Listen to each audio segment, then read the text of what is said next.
So good afternoon, everyone, on this Friday. I saw a request to do review the vowels, and we can go ahead and do that.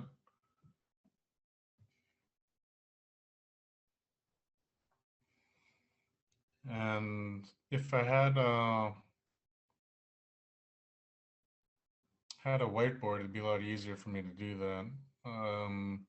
Because there's a way I learned from my grandmother, Shirley Kendall up in Anchorage, how to review or how to go over the vowels, and I believe it was a very good way of reviewing them.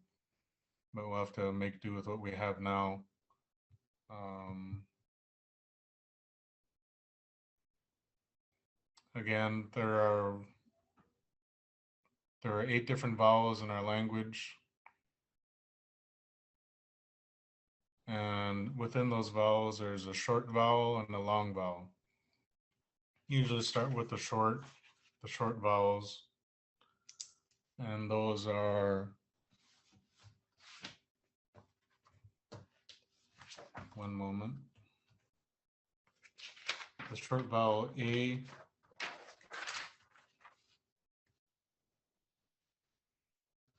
and that's said ah.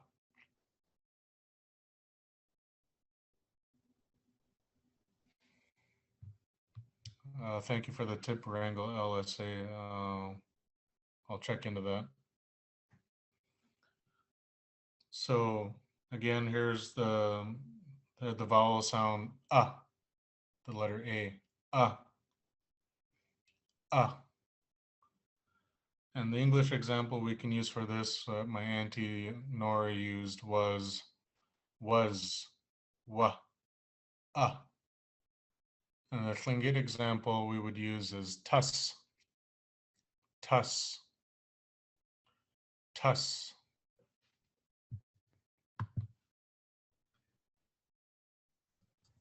I'll write this in the chat.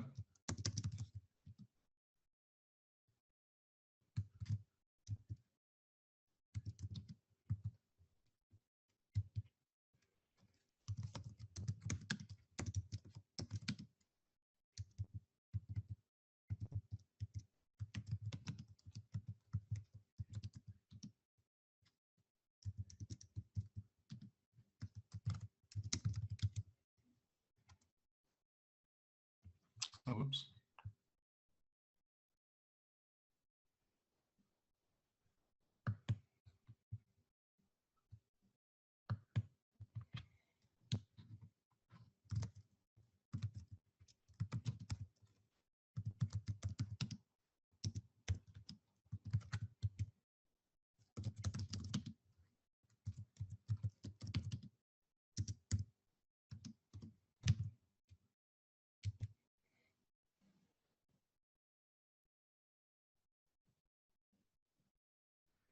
Okay. So when you write this out, if you're writing it on paper, the there's a tone mark above the A on tus, and this means thread. The next one we have is eh, the E sound, eh, eh, short short E sound, short E vowel, eh.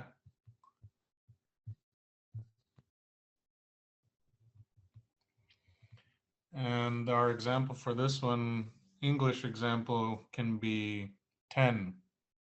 It makes the same sound, te, 10.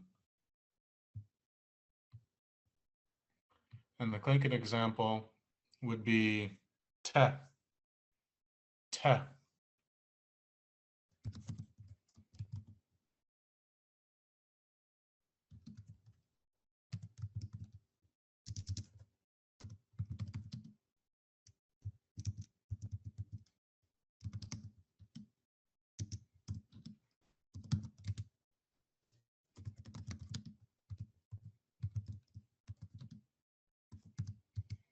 And again, there is a high tone above the E, and this means rock or stone.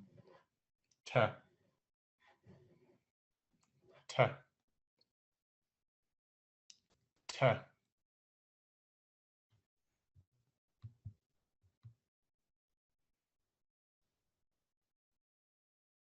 te.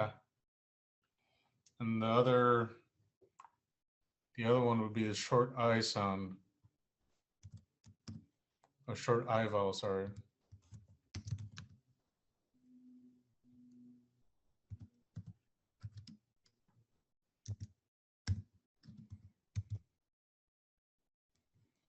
And this one would be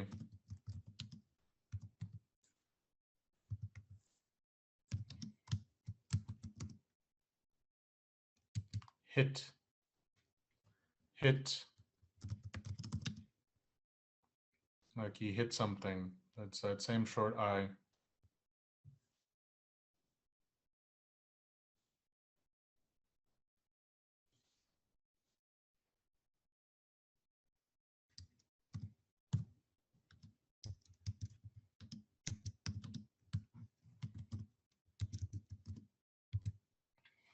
And the Tlingit example for this short I vowel is hit, which means a house. Hit.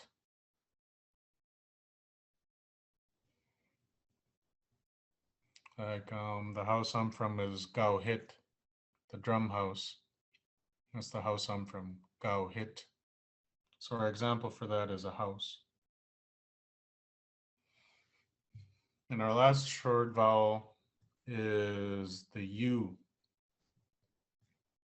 Uh. Uh.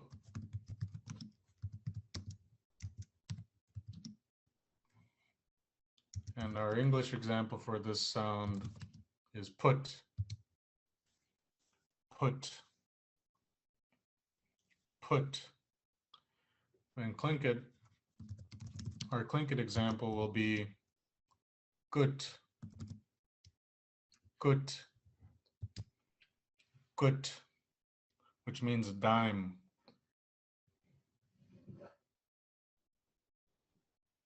We'll go ahead and go over those again. The short vowels. A is dime, like the dime, 10 cents.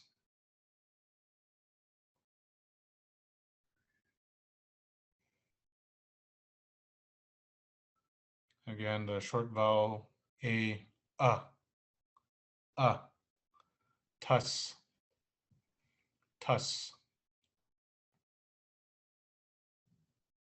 E, short e, it would be eh, eh, eh, te, te, te.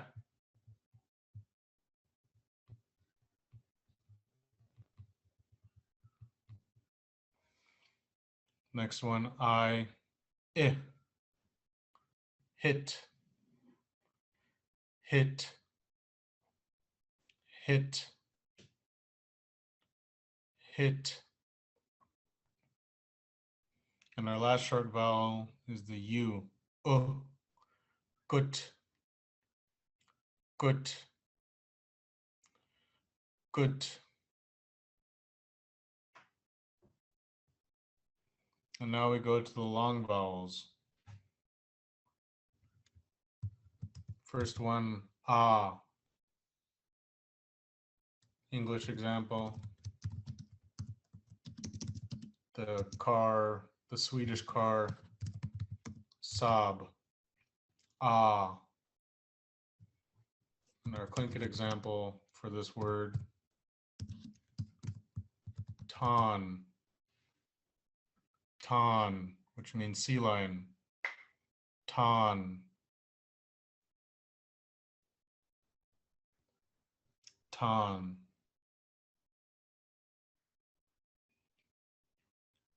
So remember I said that Tlingit, there's very multiple meanings in our words. So an example of this would be, I would say, Gau Hitan Ayachat. I am a man of the drum house.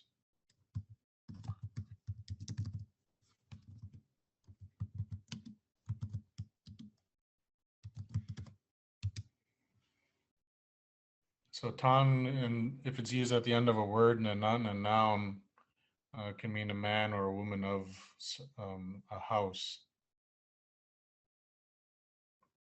So my example was Gau Hitan Ayachat. I'm a man of the drum house. And also in our name, my clan name, Kagwantan. Remember, I said our people would shorten words, and this was Kagwantan is an example of that as well.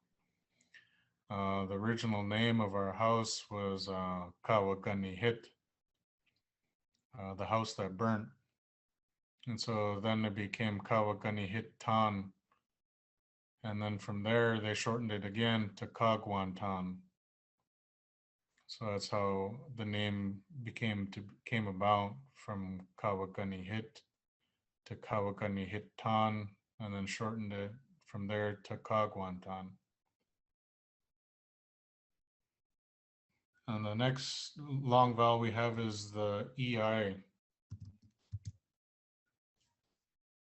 English example.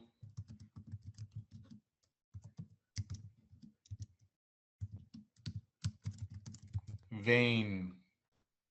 That same EI. A.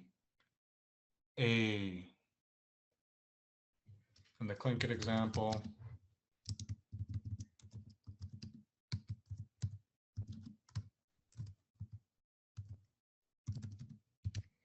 Cocaine. Cocaine. Cocaine. Which means yarn.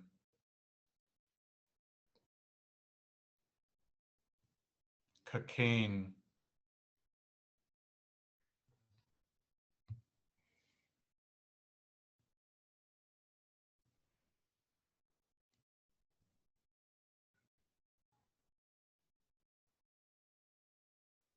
Next one, we have the double E. E. E. In the English example, seek. Seek.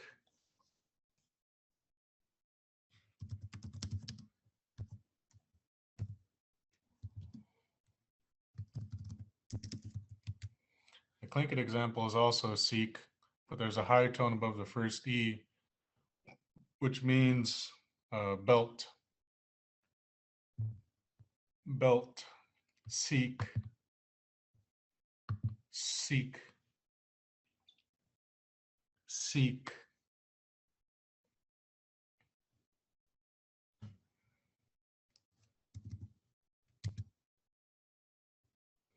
And the last one we have for the long vowels is the double O. Ooh. Ooh. Like moon. Ooh.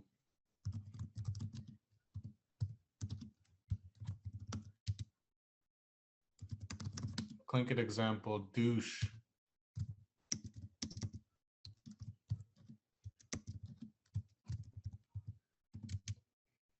Douche. Douche, which means cat.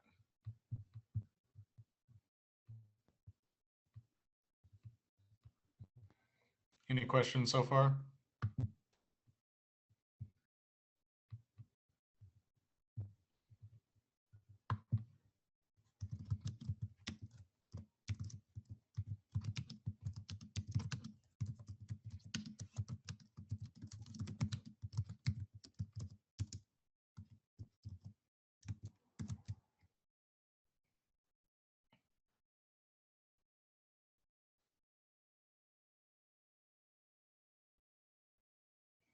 Yeah, I use a lot of my auntie's books.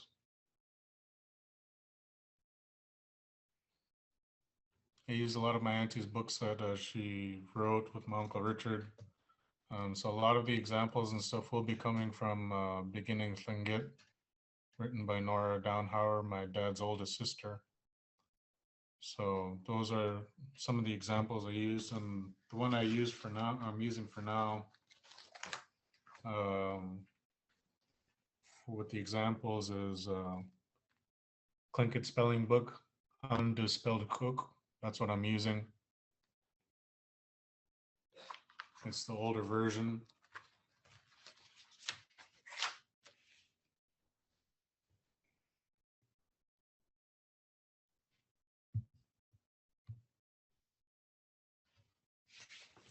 It's backwards, so it's going to come out. Sea Alaska should have them. Tlingit spelling book. It's also, this was, I believe this is the first one, first edition, so it's goes back to the 80s. Yeah, this one says it was 1984 was when they had this one spelled out or written out.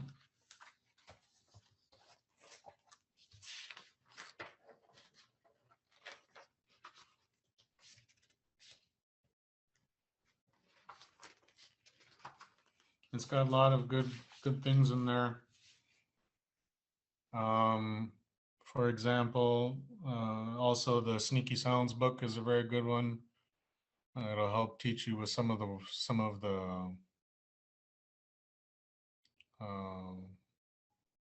sounds you may have trouble with. Like I know people tend to have trouble with the underlying sounds, the pinch sounds, a little more guttural. Let's see. We'll go over. Yeah, the word for blue jay. It's kind of a tongue twister, I guess. And to me, it sounds like if you ever listen to a blue jay when he's making his blue jay call, the Tlingit name for it kind of sounds like it. If you listen to it closely, listen to that blue jay. So for me, that's sometimes some of the names we have for Tlingit also matched with the sounds it sounded like to us in our own minds. So if you take the example, when you're sipping coffee, coffee huashuk, I'm sipping on coffee. So when you sip coffee, it makes a certain sound. So to me, that's what it sounds like. That's what our people made that word from. Coffee huashuk.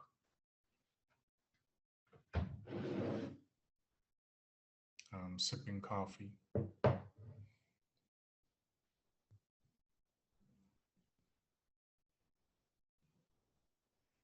So sometimes the Tlingit name correlates with the sound. I know I have a lot of friends from up north, and that's what they told me, is that the names they have for animals are the sounds that they make in their language. So that's what it sounded like to them. So after they said that, some of those things that I remember hearing kind of sound the same in Tlingit as well. Just the example for like sipping coffee.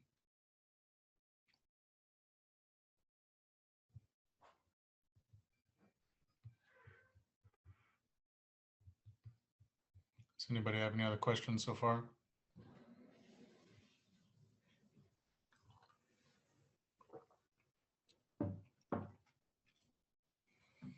So I know some people have a hard time with the pinch sounds, so we can go over a couple of those as well. So when you see that apostrophe in front of the consonant, all you're doing is holding your breath for a quick second.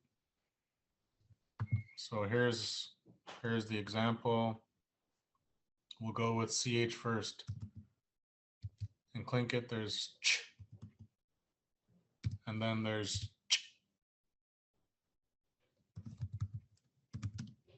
Chalk, chalk, which means halibut.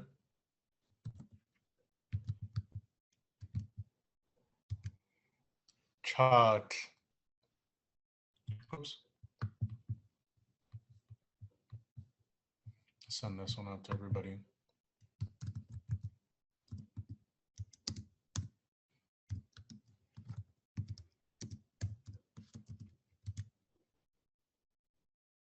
Chalk, halibut.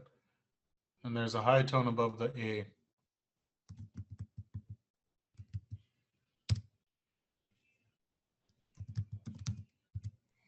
Chalk. It's the soft, you just say it just like you would without trying to say too harsh, I guess, or, chalk, ch, ch, chalk. Remember that high tone above the A, first A, chalk. Now here on the next word, for eagle, what you're doing is you're holding your breath for a quick second. That's what that apostrophe means next to the CH. So when we practice it, we'll practice just the CH first before we say that word. And that's ch. Hold your breath when you're saying ch. That's all you're doing. Hold your breath for a quick second. Ch, ch, ch. Chalk,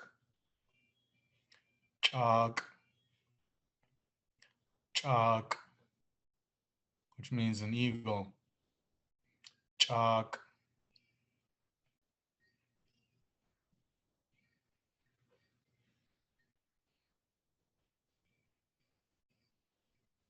Chalk.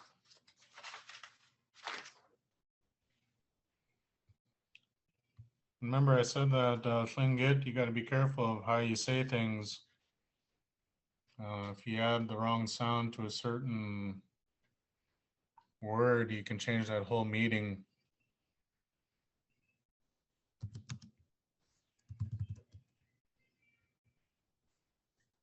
Chalk is halibut. Chalk. Chalk.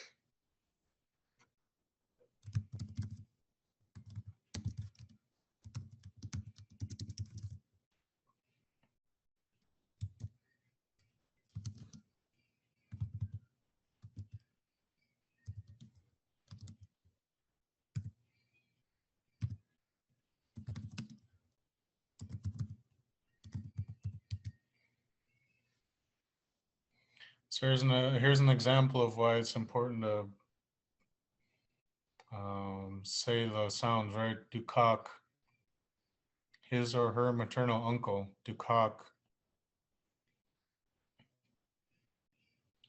or no, that'd be yeah, Dukak, his or her maternal uncle.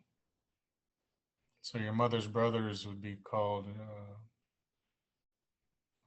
Achkak, my mother's brothers, Achkak. And then for his or her forehead, Dukak, Dukak. So just that one sound change difference changes the whole meaning.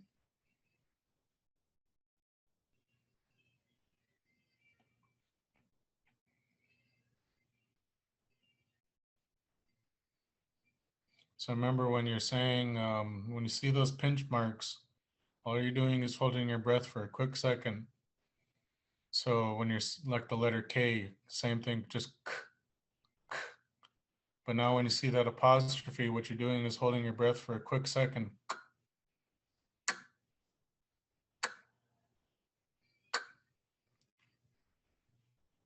chalk. That's all you're doing is holding your breath.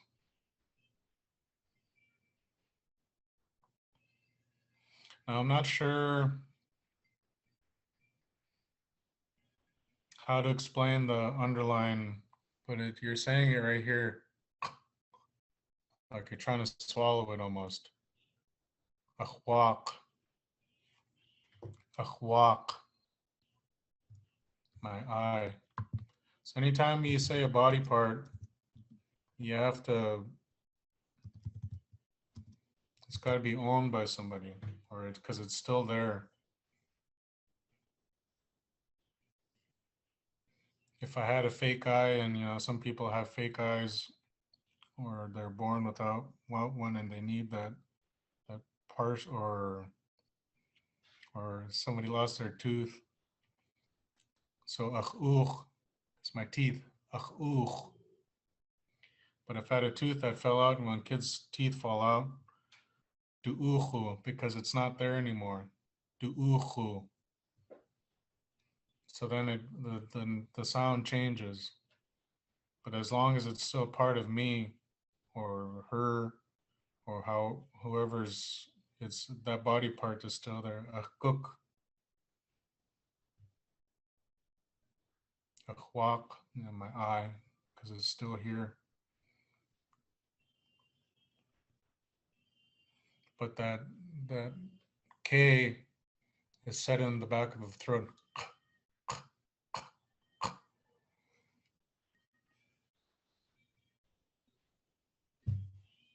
Let's see, let me find the underlying.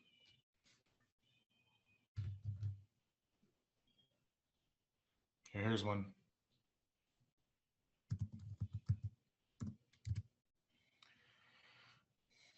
So that X is underlined, and the first I, or the first A is high tone as well. Chat, chat, which means fish or salmon. Chat. And one way I remember my grandma telling me, explaining this one was, it's the gargling X. So when you brush your teeth in the morning, if you use Crest or Listerine and you gargle it, you're doing the same thing when you gargle. That's how you make that X sound. Chat. Chat. Chat. Chat. Salmon or fish.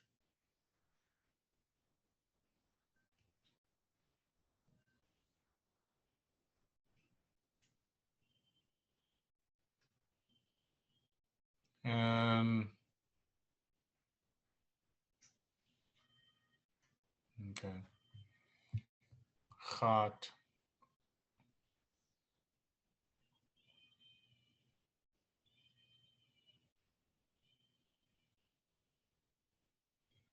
The underline X, underline pinched one. A lot of people have a hard time with it, but just like I said, just practice. Practice when you can. Yeah. Yeah. Yeah. Yeah. Yeah. Which is the mouth. Yeah.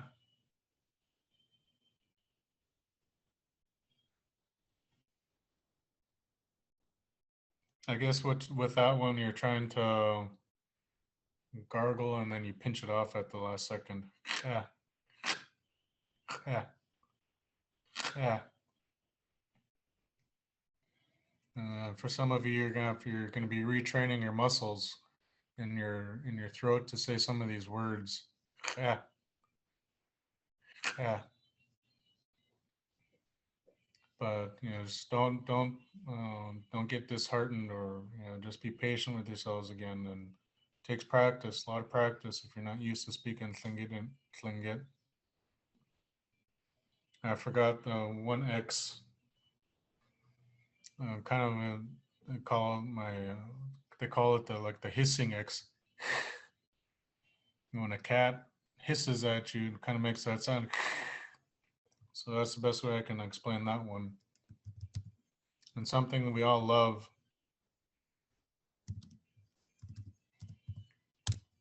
Kuh. Kuh. Rice. Kuh. So we call it rice now, like white rice.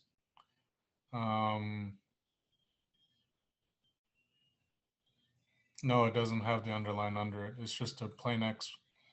Kuh. We all love rice. Kuh, kuh.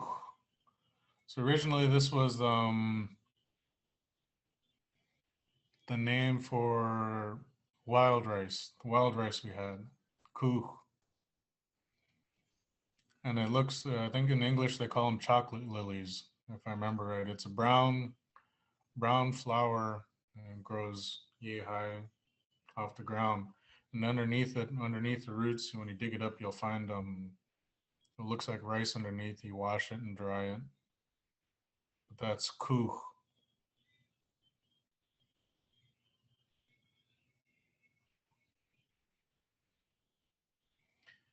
So I'm trying to remember this one right. I believe at Duckbane when the first Russians first came, are the Icht, his spirit helper, when they went aboard the ship, the Icht was there, and his spirit helper told him, he's because at first our people thought that rice was worms. It looked like worms to us, so we didn't want to eat it. But this Icht, his spirit helper told him, he said, it's okay, it's food. He said, our people we're going to be eating it for a long time to come, so it's okay. So he was one of the first people to try rice, was this Icht, because his spirit helper had saw our people in the future eating it a lot, which is true now. I think every meal we have rice. So we transferred the name from wild rice to white rice now, what we know as rice. Kuh, kuh, kuh.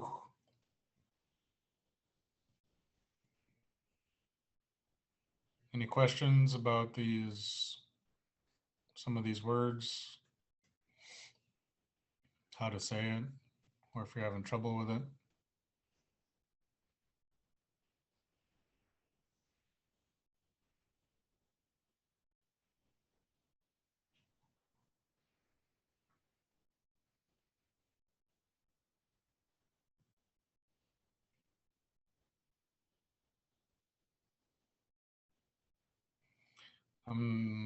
Yake is look at a spirit in general. Duyegi, it's a spirit, his or hers, or that animal's spirit. But I can't remember right off bat what they called the spirit helper. I have to think about that. Some of these words we don't use very often anymore, so a lot of times we start to forget about it. We start to forget them.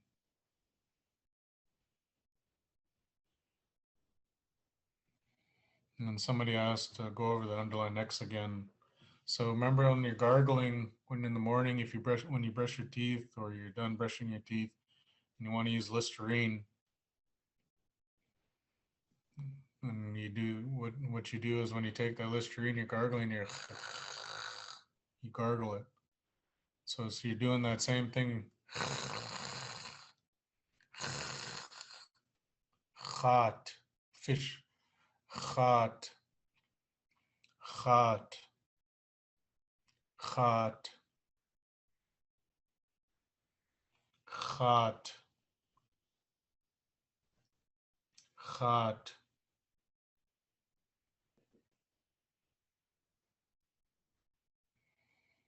So another Eva says she has having trouble with the W sounds when you add the W to it.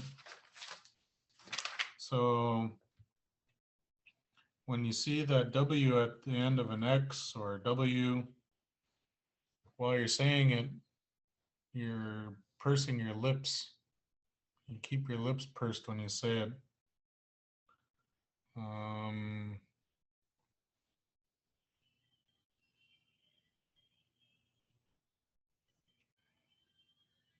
let's see. I don't got my other book with me.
Okay.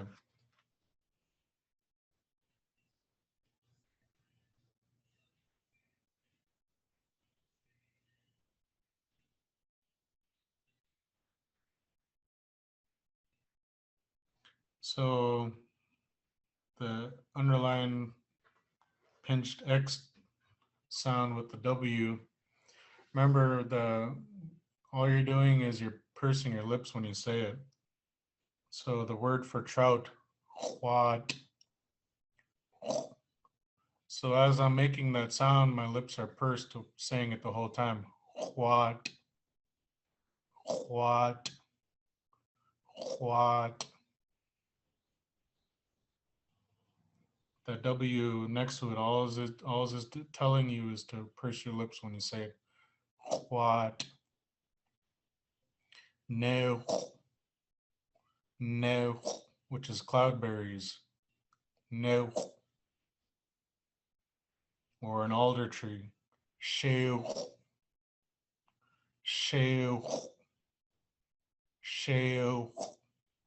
You're pursing your lips when you say it. That's what the W means. That's all it means. While you're saying that's making that sound, your lips are pursed. What? What? Down feathers.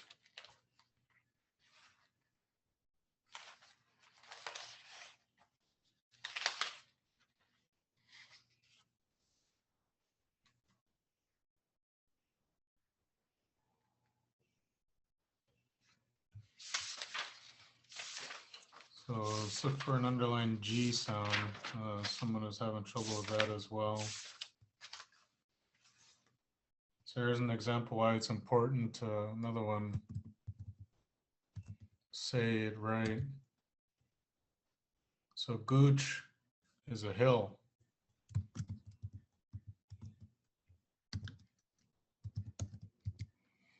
Gooch, gooch is a wolf. If you don't underline that first G, you're saying a whole different word. So there's gooch, which means hill, gooch, which means wolf. Even changing the vowel sometimes can make it change in nouns. It can make it a different word. So from gooch, if you say kach is a rug.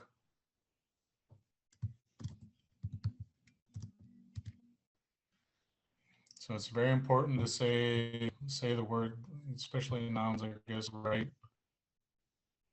Like a rug in general. Maybe you put a mat outside your front doorway. You can call that kach. Put a rug in your living room. Kach.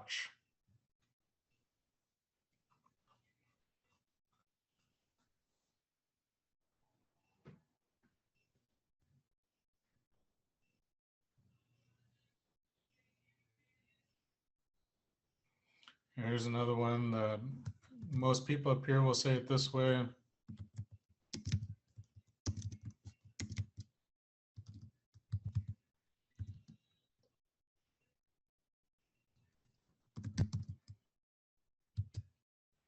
Chiquena. Chiquena. I'll say chiquena. Chiquena. And it means towel. Both mean the same thing, slightly different, but that's just the way how I heard it. And cake was saying chiquena. Chiquena. And if you wanted to change that to like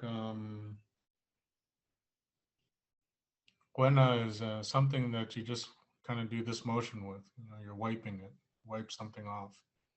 That's what it's describing. So Jaquena is referred to as a towel where you wipe something up with your hands, or it has to do with your hands. If you needed a napkin, all you're doing is changing Aguena because it's for your mouth. Aguena, and you're wiping. So that's what that last part of the word is referring to. You're at the wiping motion. Aguena.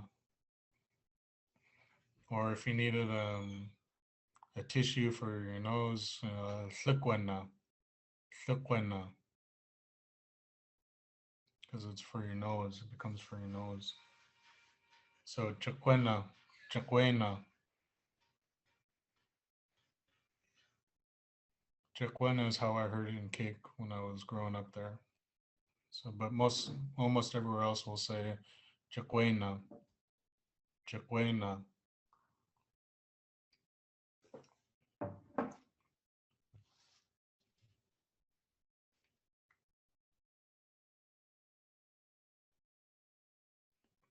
Any questions?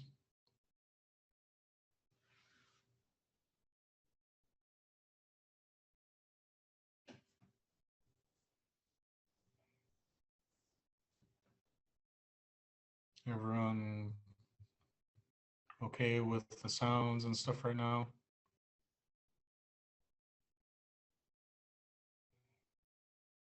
Or if you want to ask me something ask it, let me know and I can ask Rob to put you on the panelist so you can ask me the question if you'd like, or just message on the chat and ask Rob to let you on.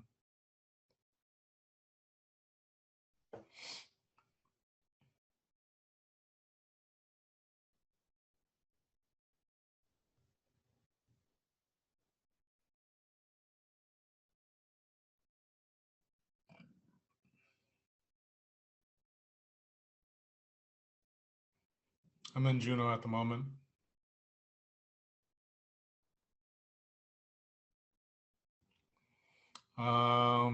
Chew gum. I know when we were growing up, all our teachers told us not to chew gum in class, but gum is very helpful, especially when you need the spit for Lingít.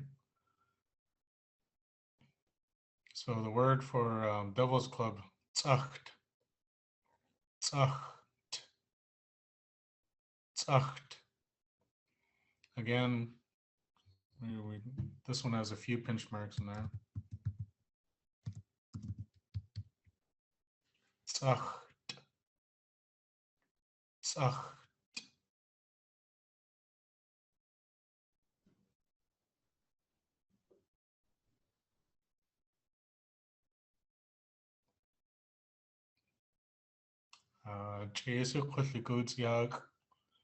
It is still cloudy here.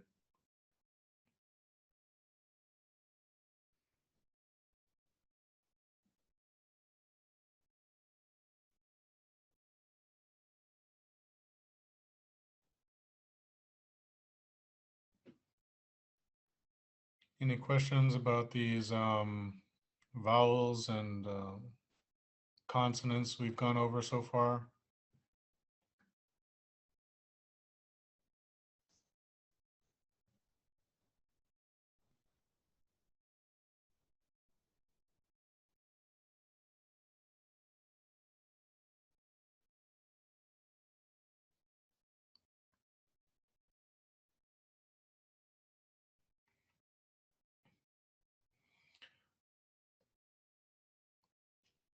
Tzacht, tzacht, tzacht, tzacht. Devil's Club.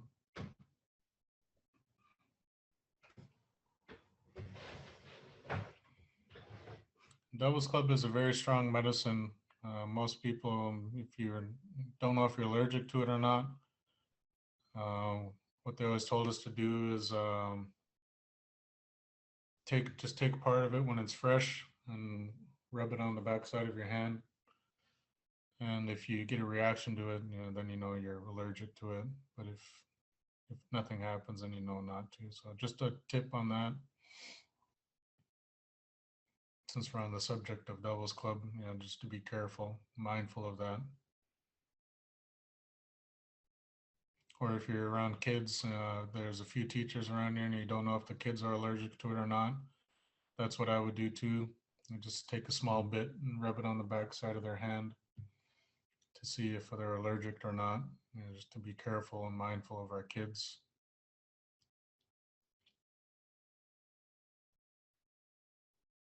And something should show up, fairly right off the bat if they're allergic to it or not.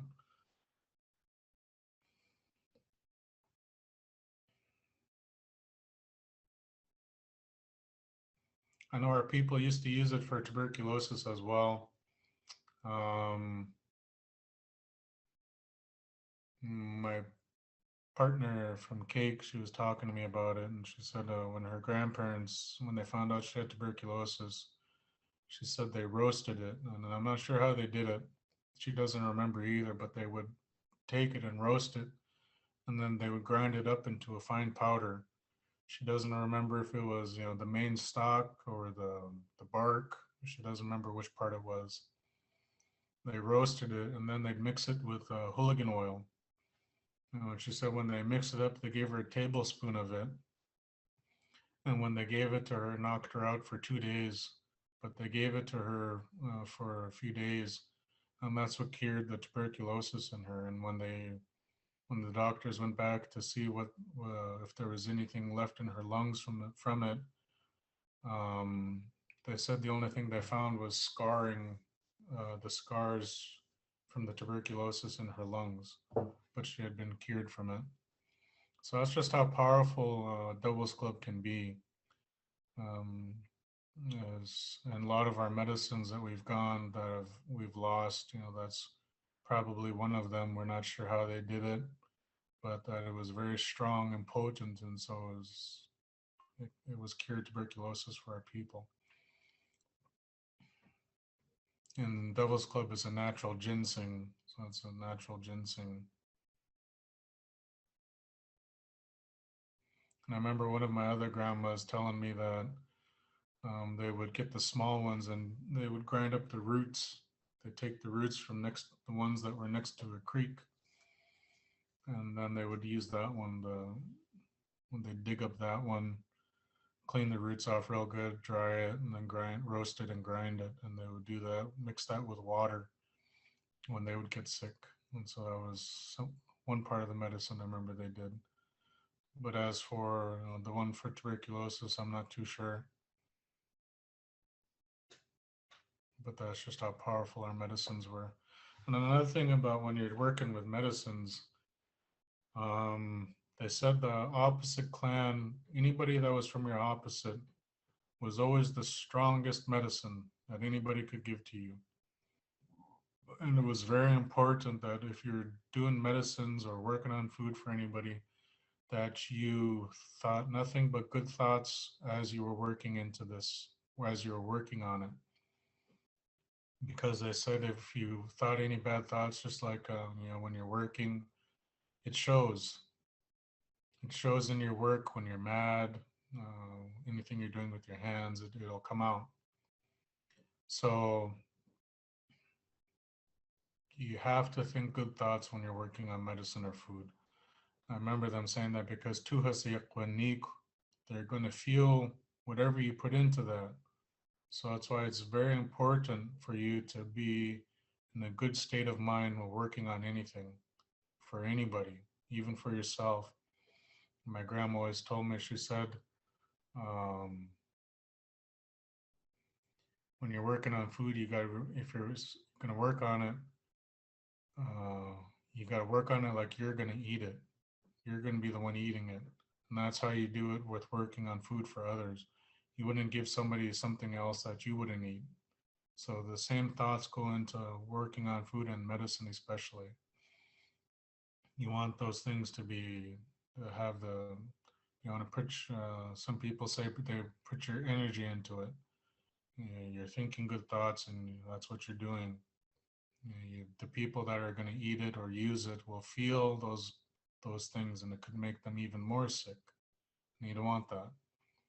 So working on food or medicines, it's important to be in a good state of mind.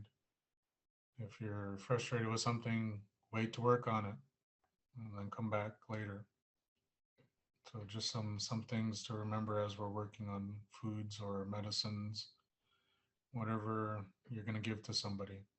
Always think, my grandma always think about those good thoughts, and my grandma would always pray. Pray before you do anything.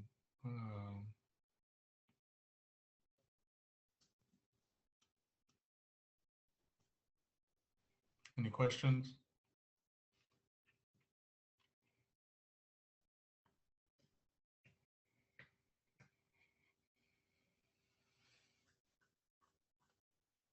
Nobody has any more questions they'd like to ask, or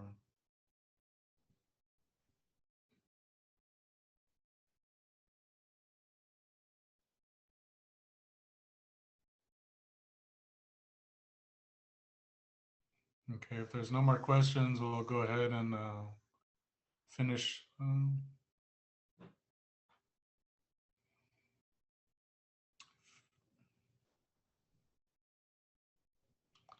So if you just want to work on those sounds, remember in Tlingit, um, the sounds never change. Whatever the way it's written is the way it's always going to be pronounced. Those letters are always going to be pronounced the same exact way. Um, I remember my Uncle Richard saying that just like in German, when they write things in German, it's pronounced just as you read it. And so same thing in Tlingit, there's no silent letters, there's no tricks to it. Whatever is written out is how you say something. There's not a silent letter in Tlingit. So just remember that and practice some of these words. Um,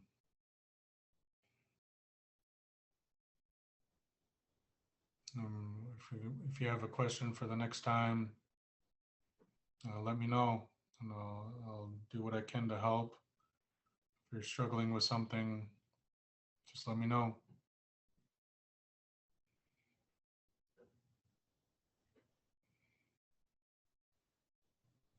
You folks have a safe weekend. Everybody, mind yourself and be careful out there. So, oh, here's another one.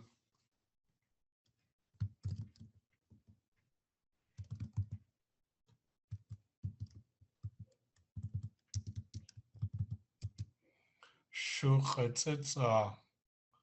We all have different ways of saying things, and this is one of the ways I came up with. I asked some of the fluent speakers for this also. This is the word I came up for: mask, shuchatzitza, which means the cloth in front of your mouth, pretty much. So that's, or the cloth or the fabric. Shuchatzitza. Some people will say, what do they call it? Chakate. That's another way of another way of saying it. But the way I describe it is shuchatzitza, the cloth in front of your mouth. So everybody mask up. Shuchatzitza yena'u. Everybody wear your masks. Yijina'ut. Wash your hands. Everyone be safe. Klipkachilpin. So Monday cookie, Kwasatin. We'll see you all folks Monday.